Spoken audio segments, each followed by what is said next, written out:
الفيلم بيبدأ بسجن اسمه شوشانك، وده يا جماعة مكان سمعته لوحدها كانت كفاية ترعب أي حد. السجن كان متأمن جامد جدا لدرجة إن محدش كان بيتخيل إن في إنسان ممكن يهرب منه، وفي مساجين دخلوا المكان ده وفضلوا عمرهم كله جواه لحد ما بقت الحياة بره بالنسبة لهم حكاية قديمة. علشان كده أول ما أي حد يسمع اسم شوشانك يعرف على طول إن اللي دخله يا رب يطلع منه على خير. وبعدها على طول بنروح للمحكمة، وهناك بنشوف أندي ده كان راجل هادي جدا ما تكلموش كتير، وشكله أصلا ما يوحش إنه داخل على مصيبة من النوع التقيل ده. الراجل كان شغال مدير بنك كبير، يعني واحد متعود على النظام والحسابات والدنيا المترتبة، لكن الدنيا قلبت عليه مرة واحدة واتحكم عليه بالمؤبد بتهمة إنه قتل مراته والراجل اللي كانت معاه. أندي فضل يقول إنه بريء وإنه ما عملش الجريمة دي، لكن المشكلة إنه ما كانش معاه دليل واحد يثبت كلامه، وده كان كفاية يخلي القاضي يبعت له تذكرة رايح على شوشانك من غير رجوع. أول ما أندي دخل السجن كان معاه دفعة مساجين جداد، والمساجين القدام كانوا مستنيين اللحظة دي كأنها تسلية. كل واحد فيهم كان بيبص على الجداد ويختار من أول واحد هيعيط بالليل، وكان الرهان بينزل على علبة سجاير. هنا بيجي دور ريد، وده واحد من أقدم المساجين في السجن وراجل فاهم كل حاجة بتحصل جوه المكان ده. ريد بص على أندي وقال ده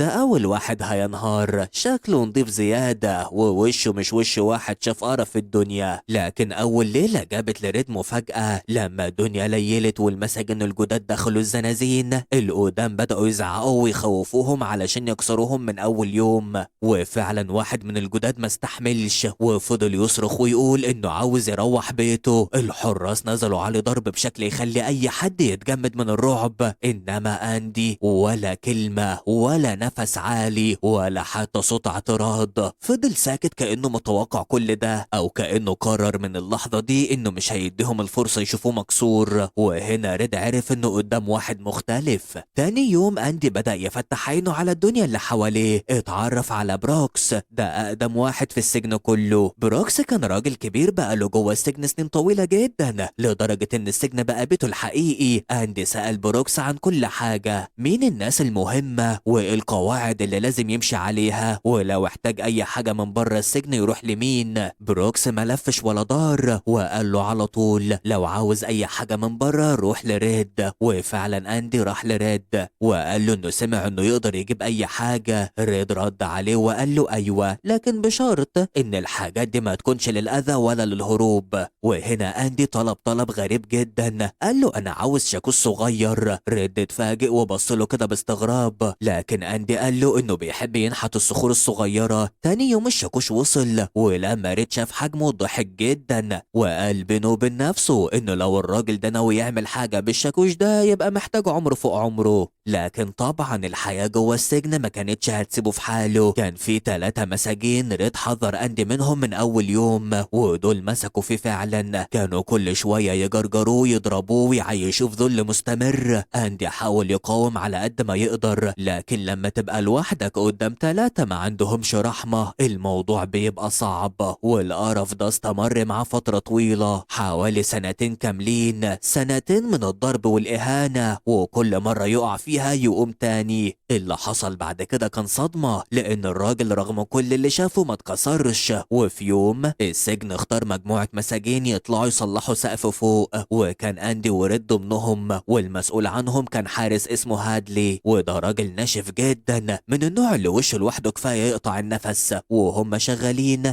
هادلي كان بيتكلم عن فلوس ورثها من اخوه، لكنه متضايق لان الحكومه هتاخد جزء كبير منها ضرايب. اندي سمع الكلام ده واخد اخطر خطوه ممكن ياخدها مسجون في مكان زي ده، راح لهادلي فجاه وقال له انت بتثق في مراتك. اول ما هادلي سمع الجمله دي اتعصب ومسك اندي وكان خلاص هيرمي من فوق، لكن اندي بسرعه شرح له ان في طريقه ينقل بيها الفلوس لمراته كهديه وساعتها ما يدفعش الضرايب دي. هادلي وقف يسمع، واندي قال له انه يقدر يظبط له الموضوع كله ببلاش. ولما هادلي سأله عاوز ايه في المقابل، اندي قال له انه مش عاوز حاجه لنفسه بس يعزم الرجاله اللي شغاله معاه على شويه بيره. وفعلا تاني يوم المساجين كانوا قاعدين فوق السطح بيشربوا وفرحانين جدا كأنهم سرقوا من الزمن لحظه راحه. اندي نفسه ما شربش لكنه كان قاعد بعيد ومبسوط وهو هو شايفهم مبسوطين، ومن هنا مكانته وسط الناس كبرت، وريد بدأ يقرب منه أكتر. بعدها بفترة أندي طلب من ريد يجيب له بوستر كبير لممثلة مشهورة وعلقه في زنزانته، لكن الراحة في شوشانك ما بتكملش.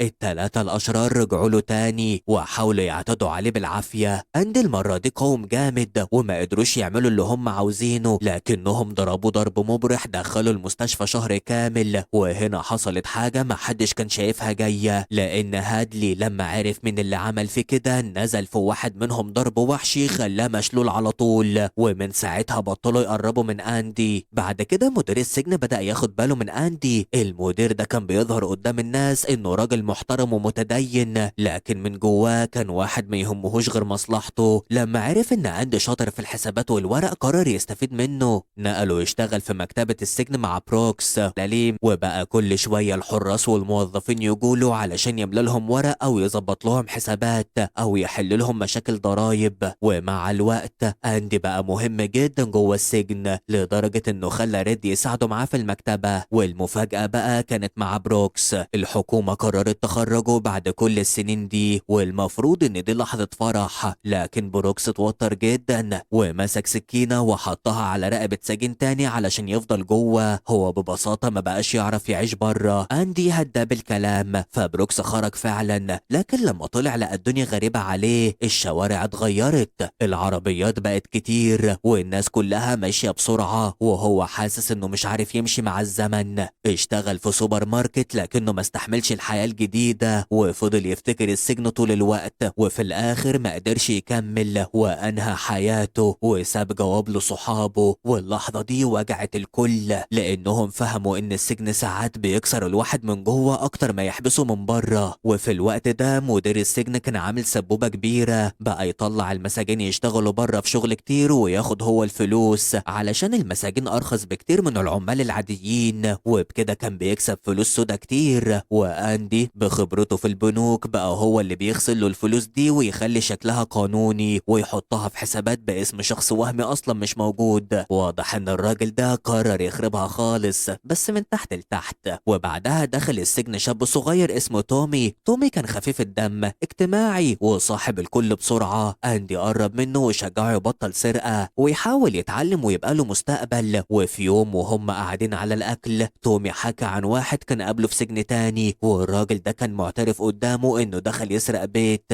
وصاحب البيت صحي عليه فقتله هو والست اللي كانت معاه. ولما كمل التفاصيل أندي وريد اتجمدوا في مكانهم لأن الكلام ده كان نفس القضية اللي أندي اتحبس بسببها. أندي جري على مدير السجن وحكى له كل حاجة وقال له إن تومي يقدر يشهد ويثبت براءته، لكن المدير رفض، ومش لأنه مش مصدق، لأ، لأنه كان فاهم كويس جدا إن لو أندي خرج كل أسراره هتتفضح وهيخسر أكتر واحد ماسك له اللعبة. ولما أندي اتعصب وزعق المدير حبسه في الانفرادي شهر كامل، وبعدها جاب تومي وسأله لو مستعد يشهد. ولما تومي قال أيوة المدير شاور للحارس والحارس ضربه بالنار ومات. وهنا حصلت حاجة ما حدش كان شايفها جاية، لأن أندي فهم في اللحظة دي إنه قدام واحد ممكن يدفن أي حد علشان يحافظ على نفسه. أندي بعدها رفض يشتغل مع المدير تاني، فالمدير حبسه شهر كمان في الانفرادي، شهرين كاملين في الضلمة والعزلة كفاية يضيعوا عقل أي حد. لكن لما خرج كان هادي جدا بشكل يقلق، قعد مع ريد وبدأ يحكي له عن مكان بعيد في المكسيك على البحر، مكان هادي يبدأ فيه من أول وجديد. ريد قال له إن الأمل خطر وإن الواحد في مكان زي ده لو عاش على الحلم ممكن يتجنن، لكن أندي طلب منه طلب واحد: لو خرجت يوم من الأيام روح لمكان فيه شجرة كبيرة وتحت حجر أسود هتلاقي حاجة مخبيها لك.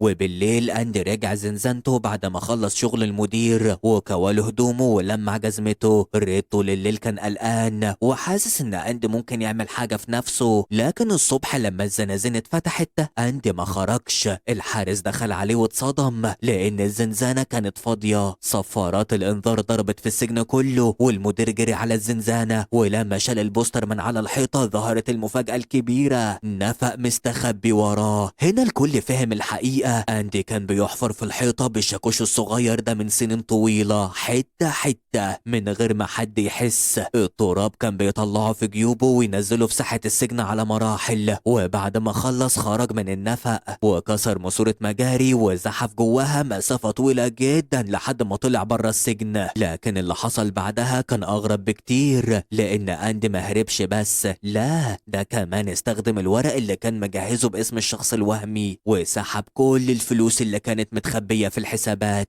وبعدها بعت كل الأدلة اللي تفضح المدير وفلوسه الوسخة. تاني يوم الصبح الدنيا اتقلبت، الشرطة والصحافة جم السجن والمدير فتح الخزنة يدور على أوراقه فلقى كتاب بدلها، وفهم ساعتها إن أندي كان لعبها عليه من سنين، ولما حس إن خلاص مفيش مهرب قتل نفسه. وبعد فترة ريد أخد الإفراج أخيرا، لكن لما خرج حس بغربة كبيرة وسكن في نفس المكان اللي كان ساكن فيه بروكس، ووصل للحظة ضعف لكنه افتكر الوعد فركب وراح للمكان اللي أندي وصف له. لقى الشجرة الكبيرة وشال الحجر الأسود ولقى صندوق، جوه الصندوق كان فيه فلوس وجواب من أندي بيقول له فيه إنه مستنيه في المكان اللي كان بيحلم بيه طول عمره. ريد أخد القرار وسافر لحد ما وصل للبحر، وهناك لقى أندي واقف بيصلح المركب بتاعته زي ما كان بيقول بالضبط. الاتنين بصوا لبعض وكل سنين التعب والوجع كانت باينة في عينيهم، وبعدها حضنوا بعض.